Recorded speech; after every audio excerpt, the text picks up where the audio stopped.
आठवें वेतन आयोग के दौर की शुरुआत केंद्रीय सरकारी कर्मचारियों और पेंशन भोगियों के लिए ज्यादा खुशखबरी लेकर आती नहीं दिख रही है। ताजा महंगाई के आंकड़े साफ इशारा कर रहे हैं कि जनवरी-जून 2026 के लिए महंगाई भत्ता यानी डीए और महंगाई राहत यानी डीआर सिर्फ 2% बढ़ेगी। इसके बाद डीए डीआर की दर 58% से बढ़कर करीब 60% हो जाएगी। इस बढ़ोतरी को मार्च 2026 के पहले या दूसरे हफ्ते केंद्रीय कैबिनेट से मंजूरी मिल सकती है, यानी होली से ठीक पहले। खास बात यह है कि ये 7वें वेतन आयोग की अवधि खत्म होने यानी 31 दिसंबर 2025 के बाद की पहली डीए बढ़ोतरी होगी। लेबर ब्यूरो की ओर से जारी दिसंबर 2025 के सीपीआई आईडब्ल्यू आंकड़े इस अनुमान की पुष्टि करते हैं। दिसंबर में all India consumer price index for industrial workers 148.2 अंक पर स्थिर रहा। इसके साथ ही जनवरी 2026 के लिए डीए की गणना पूरी तरह फाइनल हो गई है। जुलाई से दिसंबर 2025 के 12 महीने के औसत सीपीआई आईडब्ल्यू के आधार पर डीए 60.34% निकलता है। परंपरा के मुताबिक सरकार दशमलव हटा देती है और डीए डीआर को सीधा 60% यानी राउंड फिगर पर फिक्स कर देती है। यानी 1 जनवरी 2026 से डीए डीआर 60% माना जाएगा।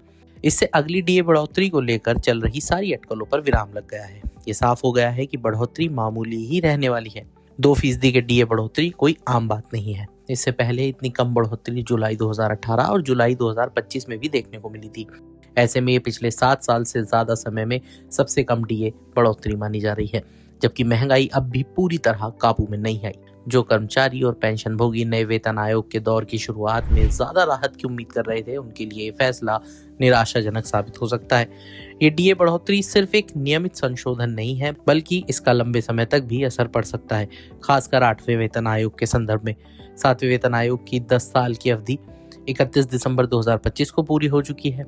जनवरी 2026 से लागू डीए बढ़ोतरी पहली बार इस दायरे से बाहर होगी, इसलिए इसे ट्रांजिशन फेज की बढ़ोतरी माना जा रहा है। हालांकि 8वें वेतन आयोग का गठन हो चुका है, लेकिन इसके टर्म्स ऑफ रेफरेंस में लागू होने की तारीख तय नहीं की गई। आयोग को अपनी रिपोर्ट सौंपने के लिए 18 महीने तक का समय मिला है। पुराने अनुभव बताते हैं कि इसके बाद भी सिफारिशों को लागू होने में 1 से 2 साल लग सकते हैं। इसका मतलब है कि नई सैलरी और पेंशन में असली बढ़ोतरी 2027 के आखिर या 2028 की शुरुआत में ही देखने को मिल सकती है। यहीं से कर्मचारियों की चिंता और बढ़ जाती है। जब भी नया वेतन आयोग लागू होता है, उस समय का डीए आमतौर पर बेसिक पे में मर्ज कर दिया जाता है और डीए फिर से 0 से शुरू होता है। फिटमेंट फैक्टर यानी वो गुणांक जिससे नई सैलरी और पेंशन तय होती है, काफी हद तक उसी समय मौजूद डीए पर निर्भर करता है। अगर जनवरी 2026 में डीए 60% से शुरू होकर अब आगे भी धीरे धीरे बढ़ता है, तो 8वें वेतन आयोग के समय मर्ज होने वाला डीए सीमित रह सकता है। यही वजह है कि अब न्यूनतम फिटमेंट फैक्टर करीब 1.60 के आसपास रहने की बात कही जा रही है। जनवरी 2026, जुलाई 2026, जनवरी 2027 और जुलाई 2027 इन 4 डीए बढ़ोतरी से ये तय होगा कि 8वें वेतन आयोग लागू होने पर कुल कितना डीए बेसिक पे में मर्ज होगा।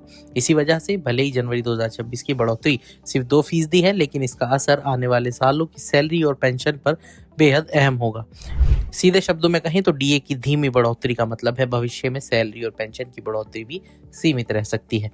डीए में थोड़ा सा फर्क भी किसी कर्मचारी की पूरी सेवा अवधि और रिटायरमेंट के बाद मिलने वाली पेंशन पर स्थायी असर डाल सकता है।